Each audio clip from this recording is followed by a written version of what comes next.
Students, क्या हाल है बेटा आपके? आई होप सो आप सारे ठीक होंगे।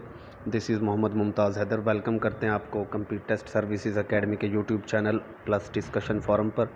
अच्छा बेटा, जो आपका नेक्स्ट टेस्ट होने वाला है उसके कुछ इंपॉर्टेंट क्वेश्चंस को डिस्कस करेंगे, उनकी डिटेल आपको बताएंगे। वीडियो आप पूरी देखेंगे ताकि आपको जो टेस्ट में हम क्वेश्चन शामिल करेंगे, न्यू क्वेश्चंस न्यू पैटर्न के मुताबिक उनको आप सॉल्व कर सकें। और उसके अलावा जो न्यू स्टूडेंट्स हैं हमारे इस यूट्यूब चैनल पर, वो डिस्क्रिप्शन में जाकर एकेडमी के ग्रुप के लिंक के ज़रिए एकेडमी का जो डेमो सेटअप है उसको आप चेक करने के लिए उस ग्रुप को ज्वाइन कर सकते हैं। चलें बेटा, बगैर देर लगाए, बिना देर के शुरू करते हैं। देखें बेटा, सबसे पहले यहाँ पर जो क्वेश्चन है ये औरंगज़ेब की कुछ मालूमात दी गई हैं कि औरंगज़ेब जो है इंडिया का एम्परर रहा। ये कब से कब तक रहा, ये आपसे पूछा जा सकता है। 1658 से लेकर 1707 तक ये एम्परर रहा। अब इसके मुतालिक एक इम्पॉर्टेंट बात मैं आपको बता दूँ कि 1658 में इसका जो वालिद था ना, शाहजहां, औरंगज़ेब का जो वालिद था शाहजहां, इसने उसको जो है कैद में डाल दिया था। ठीक है। अब इसको उसने कैद में क्यों डाला था, उसकी वजह है कि उसके कुछ हिंदुओं से मरासिम थे और वो सही तरीके से हुकूमत अपनी नहीं चला रहा था शाहजहां। उसकी आदत कुछ ऐसी थी कि बस आपको पता भी है, ताजमहल भी बनवाया था उसने। तो औरंगज़ेब उसका बेटा था, वो उससे कुछ मुतमईन नहीं था। इसी वजह से औरंगज़ेब ने अपने वालिद को, शाहजहां को, कैद में डाल दिया। और शाहजहां साहब जो है 1658 से लेकर 1658 से 1666 तक कैद में रहे। इन्हें एक किले में कैद किया गया था और ये टोटल 8 साल का अरसा बनता है। 1658 से 1666 शाहजहां जो है 8 साल तक कैद में रहे और 1666 में शाहजहां की डेथ हो गई। तो ये काफ़ी ज़्यादा रिपीटेड क्वेश्चन है कि औरंगज़ेब ने जो है कब से कब तक हुकूमत की है, 1658 से 1707 तक। और ये लास्ट मुग़ल एम्परर था जिसकी हुकूमत जो है बड़ी कामयाब रही। वैसे तो आखिरी बहादुर शाह ज़फ़र है, लेकिन ये इसके बाद ना ज़वाल शुरू हो गया था औरंगज़ेब के बाद। और इसने अपने बाप को, शाहजहां को, 1658 से लेकर 1666 तक कैद में रखा, तकरीबन 8 साल। ये भी कई बार पेपर्स में पूछा जा चुका है। चलते हैं नेक्स्ट क्वेश्चन की तरफ।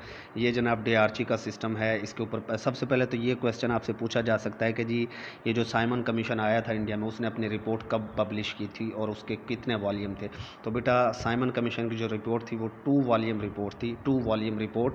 और ये मई 1930 में पब्लिश हुई थी। कई बार पूछा जा चुका है पेपर्स में कि साइमन कमीशन जो इंडिया में पहुँचा है 1928 में ये साइमन कमीशन आया है इंडिया में। और इसने अपनी रिपोर्ट कब पब्लिश की थी जी? 1930 में पब्लिश की थी। अब साइमन कमीशन की रिपोर्ट जब आई है तो इसने जो रिकमेंडेशंस दी थी, इस रिपोर्ट के मुताबिक, साइमन कमीशन के मुताबिक डीआरसी के सिस्टम को ख़त्म कर दिया गया था। डीआरसी का मतलब होता है दोहरी हुकूमत। डीआरसी का क्या मतलब है जी? दोहरी हुकूमत। अब दोहरी हुकूमत से मुराद ये था कि यहाँ ये लिखा नहीं जा रहा इस पेन से, थोड़ा सा। दोहरी हुकूमत से मुराद बेटा ये था कि डीआरसी में ये होता था कि सूबों को इख्तियारात बहुत ज़्यादा थे और सेंटर काफ़ी कमज़ोर होता था। मतलब आपको अगर मैं पाकिस्तान के हिसाब से समझाऊँ तो सूबों के इख्तियारात ज़्यादा थे और जिस तरह फेडरल गवर्नमेंट है पाकिस्तान में वो कमज़ोर होती थी, उनके इख्तियारात थोड़े कम थे। इसलिए उन्होंने ना इसको डीआरसी के सिस्टम को ख़त्म किया जिसके सूबों के इख्तियारात कम किए जाएँ और सेंटर को स्ट्रॉन्ग किया जाए। ये असल काम था उसका, जो साइमन कमीशन आपका आया था 1928 में। 2 वॉल्यूम ये रिपोर्ट थी और मई 1930 में उन्होंने अपनी ये रिपोर्ट शाये की थी। इसको उन्होंने पेश कर दिया था, मुकम्मल तौर पर पब्लिश हो गई थी ये। तो ये आपने याद रखना है। और डीआरसी को इन्होंने ख़त्म करने की बात की थी। हाँ, एक और इसमें इम्पोर्टेंट बात है कि ये जो सेपरेट कम्युनल इलेक्टोरेट्स थे, यानी ये जो अलहदा जो इलेक्शंस होते थे उन कम्युनिटीज़ के जो माइनॉरिटी में थी, चाहे वो हिंदू थे, सिख थे या मुसलमान थे, उसके लिए उन्होंने ये कहा कि ये उस वक्त तक जारी रहेंगे जब तक हिंदू और मुसलमानों के दरमियान ताल्लुकात ठीक नहीं हो जाते। और जैसे ही ताल्लुकात ठीक होते हैं इस सेटअप को ख़त्म कर देना चाहिए। ये जो सेपरेट इलेक्टोरेट वाली बात है, ठीक है, कम्युनल इलेक्टोरेट्स जो सेपरेट होते थे। चलते हैं नेक्स्ट क्वेश्चन की तरफ। अब नेक्स्ट इंपॉर्टेंट क्वेश्चन ये है कि पाकिस्तान का जो सबसे पहला 5 ईयर प्लान था वो कब पेश किया गया? तो बेटा, पहला 5 ईयर प्लान 1955 में पेश किया गया था। ये आप सबको मालूम है। अब 5 ईयर प्लान है तो ज़ाहिर है 1955 से 1960 तक ये होगा। लेकिन इस मज़े की बात यह है कि इसको मुकम्मल तौर पर प्लान को डेवलप किया गया था 1956 में। फिर ये भी आपको पता है कि पाकिस्तान में एडमिनिस्ट्रेटिव और प्रोफेशनल स्टाफ के इशूज़ हमेशा से रहे हैं, इसीलिए ये उन दिनों में पब्लिश नहीं हो सका था। इसको फिर रिवाइज़ किया गया 1956 में दोबारा से और 1958 में जाकर ये पब्लिश हुआ है। तो आपसे पेपर में ये भी पूछा जा सकता है कि पहला 5 ईयर प्लान पाकिस्तान में कब आया था, तो 1955 में। इसका ड्राफ्ट तैयार किया गया 1956 में, लेकिन ये पब्लिश ना हो सका। फिर 1956 के एंड में जाकर इसको रिवाइज़ किया गया और 1958 में इसको पब्लिश किया गया है। तो ये 4-5 बातें हैं फर्स्ट 5 ईयर प्लान के बारे में आपको मालूम होनी चाहिए। उसके बाद नेक्स्ट क्वेश्चन की तरफ चलते हैं, यानी जो एक्सप्लेनेटरी क्वेश्चन हैं के एक्सप्लेनेशन को थोड़ा सा देख लेते हैं। हाँ जी, ये ब्रॉग हिल पास के बारे में पढ़ते हैं जी। ब्रॉग हिल पास क्या है और ये किन दो इलाकों को पाकिस्तान और अफ़गानिस्तान क्या कनेक्ट करता है। सबसे पहले तो आपको ये पता होना चाहिए कि ब्रॉग हिल पास की जो इसकी स्पेलिंग देखें ना, BROGHIL से भी इसको लिख लेते हैं और ब्रॉग हॉल भी इसको बोला जाता है, दोनों ही ठीक हैं, ठीक है जी। और ये जनाब आपका जो ब्रॉग हिल पास है ये ड्यूरेंट लाइन के साथ साथ मौजूद है और हिंदू कश रेंज में है।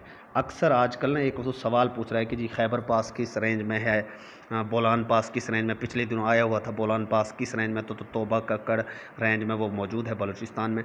तो आपसे वो ब्रॉग हिल पास के बारे में भी पूछ सकता है पेपर में, PPSC FPSC में, कि ब्रॉग हिल पास कौन सी माउंटेन रेंज के अंदर है। तो बेटा याद रखिएगा हिंदू कश माउंटेन रेंज के अंदर ये मौजूद है। उसके बाद एक इम्पॉर्टेंट बात यह है कि ये किन दो इलाकों को पाकिस्तान और अफ़गानिस्तान के मिलाते हैं। तो बेटा ये वाखन डिस्ट्रिक्ट है बदख्शन प्रोविंस का अफ़गानिस्तान का, उसको ये पाकिस्तान के चित्राल KPK से जाकर मिलाता है, ठीक है। इंडिया के अफ़गानिस्तान का जो प्रोविंस है ना बदख्शन प्रोविंस, उसको पाकिस्तान की खैबर पख्तूनख्वा प्रोविंस से मिलाता है। और अगर डिस्ट्रिक्ट्स की बात की जाए तो वाखन डिस्ट्रिक्ट है अफ़गानिस्तान में और चित्राल डिस्ट्रिक्ट है पाकिस्तान में, चित्राल डिस्ट्रिक्ट। तो इन दो डिस्ट्रिक्ट्स को ये ब्रॉग हिल पास आपका क्या करता है, मिलाता है। और किस माउंटेन रेंज में, ये हिंदू कश माउंटेन रेंज में, ये भी बेटा आपने याद रखना है। उसके बाद एक बड़ा इंपॉर्टेंट क्वेश्चन है कि ये ग्रीनविच मीन टाइम, ये बच्चों को समझ नहीं आता कि सर ये है क्या और इसका मकसद क्या है। इंटरव्यूज़ में भी पूछा जाता है और अक्सर स्टूडेंट इसका जवाब नहीं दे पाते। तो बेटा ग्रीनविच मीन टाइम की अगर बात की जाए तो मैं अगर आपको एक सिंपल बात बताऊँ ना, जैसे लंबाई का एक स्टैंडर्ड यूनिट मीटर है, आप कहीं पर भी जाएंगे तो लंबाई का यूनिट मीटर माना जाएगा।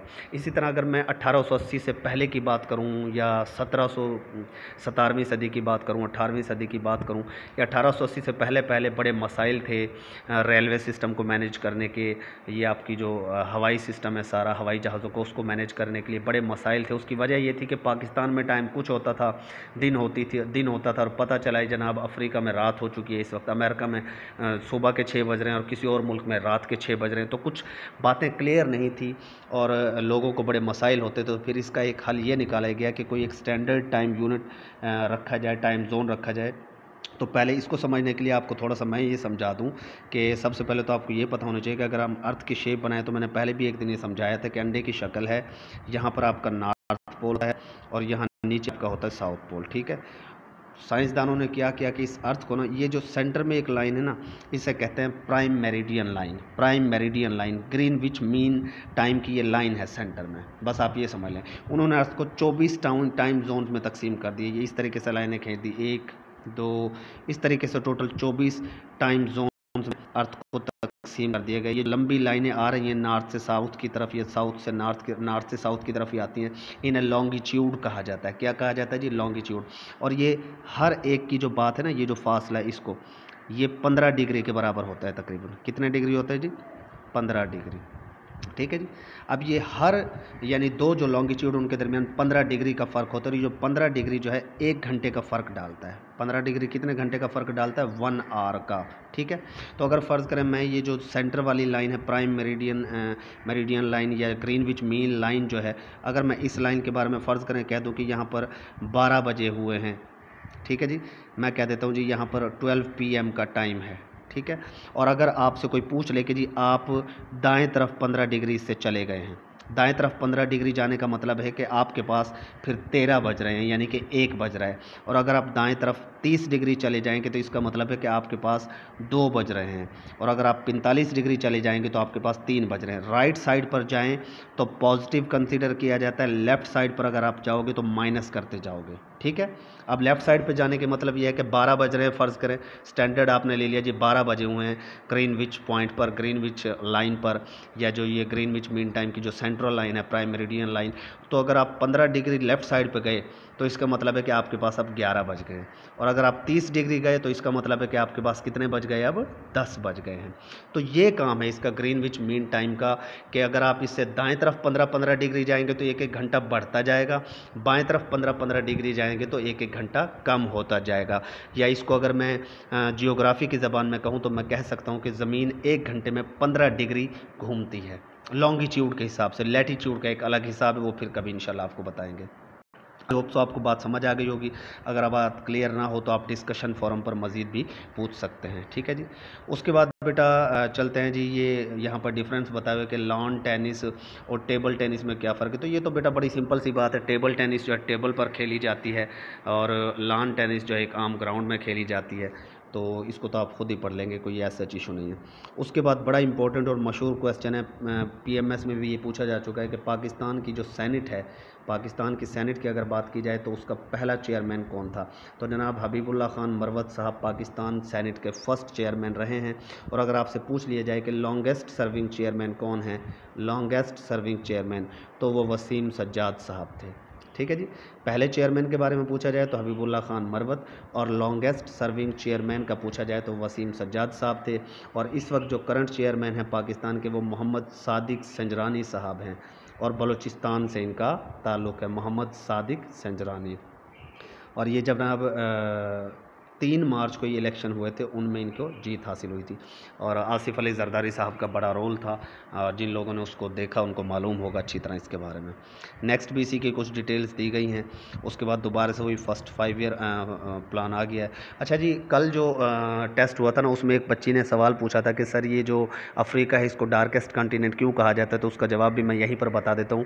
बेटा अफ्रीका एक ऐसा कॉन्टिनेंट है जहाँ पर सहारा डेजर्ट मौजूद है, जो दुनिया के सबसे बड़ी एंटार्कटिका को अगर निकाल दिया जाए तो दुनिया का वो सबसे बड़ा डेजर्ट है। उस डेजर्ट की वजह से ना जो अफ्रीका का कॉन्टिनेंट है वो अनएक्सप्लोर्ड रहा। एक्सप्लोरर्स जो है डिस्कवर नहीं कर सके अफ्रीका के जो छुपे हुए वसाइल हैं या उसके जो छुपे हुए ख़जाने हैं। तो अनएक्सप्लोर्ड एक कॉन्टिनेंट रहा बहुत अरसे तक साउथ अफ्रीका। सहारा डेजर्ट एक मेन रुकावट था यूरोपियन एक्सप्लोरर्स के लिए। इसी वजह से अफ्रीका जो है वो डार्केस्ट कॉन्टिनेंट कहलाता है। डार्केस्ट कॉन्टिनेंट का मतलब ये बिल्कुल नहीं है कि वहाँ के लोग काले हैं, ऐसा बिल्कुल नहीं है बेटा। तो इंटरव्यू में अगर आपसे पूछ लिया जाए कि why why Africa is called darkest या डार्क कॉन्टिनेंट, तो सिंपल सा इसका आंसर है कि अनएक्सप्लोर्ड कॉन्टिनेंट था। सहारा डेजर्ट सबसे बड़ी रुकावट था। एक्सप्लोरर्स जो है उसकी चीज़ों को एक्सप्लोर ही नहीं कर सके, चीज़ों को ढूंढ नहीं सके, तो इसी वजह से वो डार्केस्ट कॉन्टिनेंट कहलाता है। आई होप सो बेटा कि आज का लेक्चर आपके लिए सूदमंद रहेगा। मज़ीद कोई क्वेश्चंस हों तो आप डिस्कशन फोरम पर स्क्रीनशॉट बनाकर पूछ सकते हैं, और न्यू स्टूडेंट्स डिस्क्रिप्शन में जाकर लिंक के ज़रिए डेमो ग्रुप को ज्वाइन कर सकते हैं। नेक्स्ट लेक्चर तक के लिए अल्लाह हाफिज़, स्टे ब्लेस्ड।